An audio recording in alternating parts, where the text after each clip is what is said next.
Semangat pagi anak-anak ibu semua, semoga kita sehat selalu dalam lindungan Tuhan yang Maha Kuasa. Ketemu kembali dengan saya Menteri Guru SMP Negeri 11 Bintan. Materi kita hari ini yaitu mengenai pencemaran lingkungan. Kompetensi dasar 3.8 yaitu menganalisis terjadinya pencemaran lingkungan dan dampaknya bagi ekosistem. Anak ibu bisa memperhatikan gambar asap ini. Jadi asap ini berasal dari pabrik-pabrik yang ada di sekitar ini. Nah, jadi ini sangat mengganggu atau mempengaruhi kehidupan makhluk hidup dan akan mengganggu sistem pernapasan pada manusia. Yang berikutnya ini sebuah danau, dan di danau ini terdapat timbunan sampah-sampah plastik, dan kita lihat ini akan mengganggu ekosistem yang ada di sini. Kemungkinan ikan-ikan yang ada di sini akan berpindah-pindah mencari tempat yang nyaman, karena di sini sangat padat sampah ini, dan ini akan susah terurai oleh pengurai. Yang berikutnya, di sepanjang jalan ada timbunan sampah. Kemungkinan kita lewat dari sini kita akan menutup hidung ya, karena bau ini tak sedap, dan ini akan jelek dipandang oleh mata. Jadi ini termasuk perbuatan yang tidak benar ya. Jadi ada bagusnya sampah itu kita boleh pada tong sampah dan kita olah. Yang berikutnya mengenai pencemaran lingkungan. Pencemaran lingkungan yaitu salah satu permasalahan yang harus dihadapi di mana perkembangan zaman yang semakin modern. Hal ini menyebabkan kualitas lingkungan akan menurun hingga ke tingkat tertentu dan akan mengakibatkan lingkungan menjadi tidak dapat berfungsi sebagaimana mestinya. Apa yang dimaksud dengan pencemaran? Simak penjelasannya serta ketahui jenis-jenis pencemaran lingkungan. Zat atau bahan berbahaya mengakibatkan pencemaran disebut sebagai polutan, yakni zat ataupun partikel ataupun organisme yang dapat menimbulkan pencemaran lingkungan, baik secara langsung ataupun tidak langsung, sehingga akan mengurangi kualitas lingkungan tersebut. Nah, ini contoh-contoh dari pencemaran lingkungan. Yang pertama yaitu polusi udara atau air pollution, yaitu pencemaran yang terjadi di udara dan umumnya berbentuk gas atau partikel seperti karbon dioksida atau CO2, karbon monoksida atau CO, dan lainnya. Yang kedua yaitu polusi air atau water pollution, yaitu pencemaran yang terjadi di lingkungan air seperti air limbah. Yang berikutnya pestisida. Jadi misalkan para petani sedang membasmi serangga ataupun melaksanakan pemupukan, bisa-bisa nanti air yang mengalir dari sawah turun ke danau. Jadi ekosistem yang ada di danau nanti bisa mempengaruhi. Kemungkinan nanti ikan-ikan kecil yang ada di sana akan mati. Yang ketiga yaitu polusi tanah atau land pollution, yaitu pencemaran yang terjadi di lingkungan tanah seperti sampah rumah tangga atau limbah pabrik. Seperti gambar yang ketiga tadi, yaitu termasuk dari sampah rumah tangga, yaitu tumpukan plastik-plastik. Yang ketiga yaitu polusi suara. Ini pencemaran yang terjadi dalam bentuk gelombang suara, seperti suara bising karena mesin kendaraan, misalkan orang-orang yang lagi ngetrek, maka akan mengeluarkan suara yang besar sehingga mengakibatkan telinga kita ini sakit apabila mendekati kendaraan tersebut. Yang berikutnya yaitu suara mesin pabrik. Yang kelima yaitu polusi cahaya. Pencemaran akibat ulah manusia biasanya berupa cahaya dengan intensitas atau tingkat cahaya yang besar seperti lampu-lampu kota, Yang berikutnya cahaya papan iklan. Bahaya dari pencemaran lingkungan hidup ini yaitu salah satunya dapat mempengaruhi gangguan keseimbangan lingkungan yang berdampak pada punahnya makhluk hidup atau terganggunya rantai makanan dan hingga global warming atau pemanasan global. Untuk mencegah itu semua, maka manusia harus melakukan pencegahan sejak dini, yaitu seperti menjaga hutan agar hutan kita ini tetap alami. Yang berikutnya aman dari polusi. Yang berikutnya yaitu melindungi hewan dari kepunahan. Contoh pencemaran lingkungan yang ada akibat bencana alam adalah yang pertama, debu akibat dari letusan gunung berapi. Nah, ini tadi faktor alam ya. Yang kedua, debu dan kotoran dari tanah yang tertiup oleh angin. Yang ketiga, semburan garam laut. Yang keempat, emisi organik dari tumbuhan. Sementara itu, pencemaran lingkungan akibat ulah manusia antara lain, nah ini berarti faktor kesengajaan ya. Yang pertama, sisa pembakaran bahan bakar minyak atau BBM dari kendaraan. Yang kedua, kepulan asap pabrik seperti contoh yang ada pada gambar tadi. Yang ketiga, sampah yang mengenang di laut. Yang keempat, buangan limbah pabrik di sungai. Yang kelima yaitu emisi gas rumah kaca dari peternakan dan pertanian. Nah, ini contoh pencemaran udara ya. Nah, ini asap dan kita lihat udara di sini kotor ya. Pencemaran udara ini terjadi akibat peningkatan jumlah gas dan zat berbahaya di udara, sehingga kualitas udara yang kita hirup semakin memburuk. Jadi, selain oksigen murni, gas dengan jumlah yang seharusnya kecil seperti karbon monoksida, sulfur dioksida, atau nitrogen oksida terus menumpuk di udara. Untuk orang-orang yang tinggal di kota besar, pencemaran udara mungkin sudah jadi makanan sehari-hari. Nah, langit yang cerah tapi berwarna abu-abu, seperti gambar di sampingnya. Ini akibat kumpulan asap pekat, sehingga pemandangan kayaknya biasa aja, tapi ternyata itu merupakan suatu pencemaran ya, yaitu pencemaran udara. Dan itu akan sangat merugikan manusia dari berbagai sisi, termasuk kesehatan. Jadi sistem pernapasan kita ini nanti akan terganggu. Pencemaran udara akan meningkatkan risiko seseorang terkena berbagai penyakit seperti sakit mata. Yang berikutnya sesak napas. Yang ketiga kanker paru-paru. Jadi orang bisa kena kanker paru-paru bukan karena hanya merokok saja, tidak, tapi karena sering menghirup gas ini tadi ya, gas karbon monoksida atau karbon dioksida yang dikeluarkan oleh asap pabrik. Yang kedua, pencemaran tanah. Nah, kita lihat tanah ini. Pencemaran tanah ini muncul akibat sampah ataupun limbah dan racun-racun sisa industri lainnya dibuang tanpa prosedur yang baik ke tanah. Akibatnya, tanah pun akan terkontaminasi. Pencemaran tanah bisa terjadi saat seseorang membuang sampah sembarangan di kebun ataupun di hutan. Yang berikutnya, membuka tambang minyak hingga menjadikan suatu lahan sebagai tempat pembuangan limbah. Dari semua yang dibuang ke tanah, limbah dari bahan organik memakan porsi paling besar.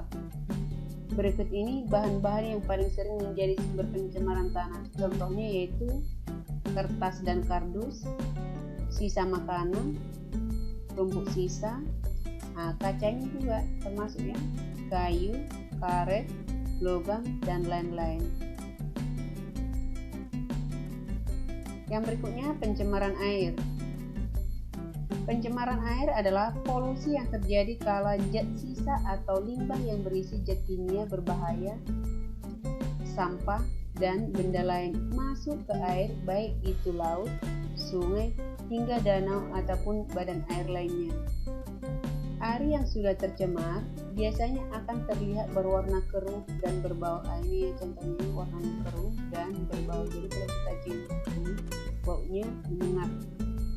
Pada kejadian tersebut, tentu kita bisa dengan mudah menghindarinya. Namun tidak jarang air yang tercemar masih jernih dan tanpa aroma sama sekali.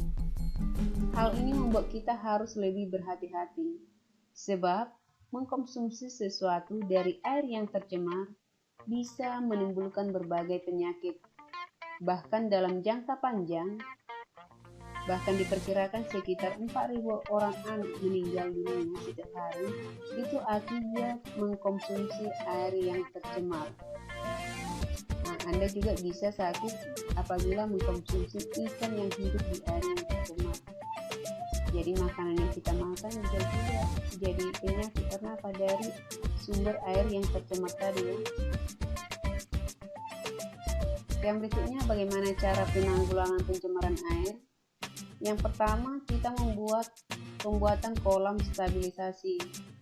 Di kolam stabilisasi ini, air limbah diolah secara alami. Ini dilakukan untuk menetralisir zat-zat pencemar sebelum dialirkan ke sungai. Yang kedua, pengolahan air limbah dengan IPAL. Nah, ini menggunakan alat-alat khusus dan menggunakan 3 tahapannya, yaitu primary treatment atau pengolahan pertama, pengolahan kedua, dan pengolahan lanjutan atau tertiary treatment. Yang berikutnya, pengolahan ekskreta atau kuman ekskreta, yaitu pengolahan ini dapat ditemukan dalam septic tank yang bisa diolah dengan cara anaerobik menjadi biogas. Setelah itu bisa dimanfaatkan sebagai sumber gas untuk rumah tangga. Nah, ini contohnya kotoran sapi. Nah, ini kita olah menjadi biogas, jadi ini bisa sebagai sumber bahan bakar. Yang berikutnya, pencemaran suara. Kita lihat garis tersebut bagaimana reaksinya. Panik ya, terus rasa ketakutan, kecewa. Karena terlalu besar suara yang didengarnya. Pencemaran suara ini bisa muncul akibat kebisingan melebihi ambang batas yang bisa ditoleransi oleh manusia. Ukuran kebisingan suara dihitung menggunakan desibel. Contoh dari pencemaran suara antara lain suara klakson kendaraan yang digunakan berlebihan, bisa kita merasa jantungan ya, terasa jantung kita copot. Yang berikutnya, suara dari situs pembangunan konstruksi. Yang berikutnya, suara bising pesawat di bandara. Yang berikutnya itu suara dari pengeras suara yang tidak sesuai tempatnya. Ya, dan yang terakhir yaitu suara bising mesin pabrik. Meski sering disepelekan, jika dibiarkan, pencemaran suara ini bisa memicu berbagai masalah kesehatan. Nah, yang pastinya yaitu terganggu pendengaran kita ya. Yang berikutnya, tekanan darah tinggi, bisa-bisa stres dan gangguan bicara.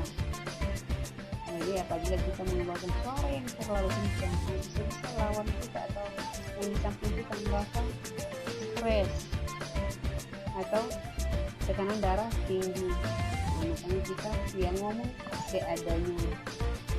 Volume suara kita harus kita normalkan. Ngomonglah seadanya. Yang berikutnya, pencemaran cahaya. Pencemaran cahaya terjadi akibat cahaya dari teknologi modern seperti lampu mengubah persepsi siang malam makhluk hidup sehingga mengganggu keseimbangan ekosistem. Contohnya dampak pencemaran cahaya pada alam antara lain burung yang berkicau di jam-jam tidak biasanya karena terkecoh oleh cahaya terang di malam hari. Yang kedua, hewan akan kesulitan mendapatkan makanan karena jadwal siang dan malam yang tertukar. Contohnya kelelawar ya. Ilmuwan kesulitan melihat bintang dan pergerakan langit di malam hari. Yang keempat, gangguan pada pola pertumbuhan tanaman. Yang karena malam hari juga ada cahaya, tanaman itu mendapatkan cahaya bagusnya di siang hari. Yang terakhir itu asap di langit yang jadi lebih sulit hilang. Yang berikutnya ada bagusnya kita menerapkan penerapan 4R. Sebenarnya apa sih 4R? Banyak hal yang dapat kita lakukan di dalam rumah untuk menyelamatkan lingkungan. Salah satunya yaitu dengan menerapkan prinsip 4R. 4R ini merupakan prinsip yang digunakan untuk mengelola dan mengurangi sampah. Sampah sudah menjadi hal yang biasa dalam aktivitas manusia. Sebab setiap kegiatan yang dilakukan sudah pasti menghasilkan sampah, baik itu sampah organik maupun non-organik. Atau 4R itu yaitu replace, reduce, reuse, dan recycle. Jadi ini sangat perlu kita laksanakan. Yang pertama, reduce atau mengurangi. Supaya tidak menghasilkan sampah, maka kita bisa mengurangi penggunaan benda sekali pakai yang bisa menjadi sampah. Misalkan, ketika berbelanja hendaknya kita membawa tas belanja sendiri, sehingga tidak perlu lagi menggunakan kantong plastik, karena kantong plastik ini nanti sebagai sampah anorganik yang susah diurai ya oleh pengurai. Jadi ada baiknya kita membawa tas. Yang kedua, jangan sering-sering membeli minuman kemasan botol. Kalau minuman sudah habis, botolnya hanya menambah sampah. Kalau misalkan ini kita lakukan, ada baiknya botol sampah tersebut kita daur ulang lagi, kita gunakan kembali bisa. Entah bisa jadi pot untuk bibit sayur dan lain sebagainya. Yang ketiga, kurangi jajan di sekolah yang biasanya menggunakan kemasan plastik seperti snack, permen, dan minuman. Apabila kamu sering membeli koran atau majalah, jangan langsung dibuang setelah dibaca. Sebaiknya ini didaur ulang atau dijual ke tukang loak, jadi digunakan kembali nanti. Usahakan ngeprint atau fotokopi secara bolak-balik. Tidak hanya mengurangi sampah, tetapi juga dapat menghemat kertas yang secara tidak langsung dapat menyelamatkan kita. Yang kedua, reuse atau menggunakan kembali. Orang-orang kreatif biasanya mampu mengubah sampah menjadi sesuatu yang bernilai, bahkan bernilai jual. Jadi ini juga nanti tugas anak ibu semuanya. Yang pertama, membiasakan tidak membuang plastik yang kita dapat dari pasar ataupun warung ataupun dari supermarket. Kantong plastik tersebut sebaiknya kita kumpulkan agar dapat digunakan kembali apabila kita membutuhkan kantong tersebut dan untuk membawa barang. Yang kedua, kaleng-kaleng bekas digunakan untuk tempat pensil atau pot tanaman, bisa juga sebagai celengan dan lain sebagainya. Untuk lebih indah, kaleng tersebut nanti kita cat dan kita hias menggunakan kreativitas kita. Yang ketiga yaitu menggunakan kembali baju-baju bekas tak terpakai sebagai lap ataupun keset. Jadi bisa nanti kita modif. Dalam kreativitas, kita bisa membuat selimut ataupun serbet ataupun taplak meja dan tas, ataupun kain-kain bekas tadi bisa kita menjadi geser kaki yang berwarna-warni macam yang dijual di pasar ya. Yang berikutnya, belajarlah membuat kerajinan atau handicraft dari barang-barang bekas. Ciptakan kerajinan akan melatih keterampilan kita dan menumbuhkan kreativitas kita. Jadi anak ibu semua di rumah, ini bisa dipraktekkan di rumahnya. Yang ketiga yaitu recycle atau mendaur ulang. Dengan mendaur ulang sampah, benda yang tidak bergunakan kembali. Mendaur ulang sampah anorganik memang sulit bila dilakukan sendiri. Tetapi apabila kita dapat dengan mudah mendaur ulang sampah organik dengan mengubahnya menjadi pupuk kompos, ini sangat gampang ya. Sampah organik yang bisa dijadikan kompos adalah daun kering, ini sangat gampang membusuk. Terus sisa-sisa makanan dan limbah rumah tangga. Usaha yang kita lakukan yang pertama, mengumpulkan botol-botol plastik sisa minuman, kaleng-kaleng bekas, kertas-kertas bekas, koran, dan majalah. Yang berikutnya, memilih sampah anorganik, misalnya sampah kertas, sampah plastik, dan kaleng. Ini kita pilih, dipilah. Nah, antarkan ke petugas daur ulang di daerah kalian atau tukang loa. Ini bisa juga kita jual ya ke tukang botol. Jadi ini nanti akan didaur ulang sehingga bisa dikudangkan kembali, jadi tidak langsung kita buang menjadikan sampah. Jadi sampah itu bisa bermanfaat, bisa digunakan kembali. Yang berikutnya, replace atau mengganti. Mengganti yang saya maksud di sini yaitu mengganti barang yang kita gunakan dengan yang lebih ramah lingkungan. Misalkan menukar kantong plastik biasa dengan plastik biodegradable. Plastik jenis ini lebih eco-friendly karena mudah diuraikan. Yang kedua, mengganti botol minum dengan botol yang dapat digunakan berulang kali atau botol dari bahan aluminium. Jangan malu menggunakan tas yang terbuat dari kain kerja batik ataupun plastik bekas kemasan deterjen sebagai pengganti tas kamu. Nah, jadi kemasan-kemasan tadi bisa kita buat menjadi tas atau tas unik dan menarik. Apabila ramah lingkungan, akan menjadi kebanggaan tersendiri bagi yang memakainya. Daripada menggunakan styrofoam, lebih baik kita bawa kotak bekal sendiri di rumah sebagai tempat makan. Misalnya Tupperware ya, kita bawa ke sini. Yang berikutnya, tugas anak ibu di rumah. Coba anak ibu pelajari lagi mengenai recycle atau mendaur ulang dan reuse atau menggunakan kembali. Kemudian nanti pilih salah satu tugas di bawah ini dan kumpul tanggal 8 Maret 2021. Karena kita rencana kelas 7 tatap muka 8 Maret ya. Nah, jadi anak ibu memilih apakah recycle atau reuse. Pilih salah satu. Recycle ini tadi mendaur ulang, yaitu mendaur ulang sampah organik dengan mengubahnya menjadi pupuk kompos. Jadi sampah-sampah yang ada di sekitar rumah anak ibu semua dari sekarang udah bisa dikumpul-kumpul, terus dibusukkan, bisa dibakar juga, bisa dijadikan menjadi kompos. Jadi nanti dibawa ke sini minimal 2 kilo. Yang kedua, reuse atau menggunakan kembali. Anak ibu bisa di rumah membuat kerajinan tangan dari barang bekas sehingga memiliki nilai ekonomi yang tinggi dan menarik. Nah, jadi nilainya nanti tinggi apabila hasilnya menarik. Nah, jadi ini tugas anak ibu semuanya, terserah mau pilih recycle atau reuse.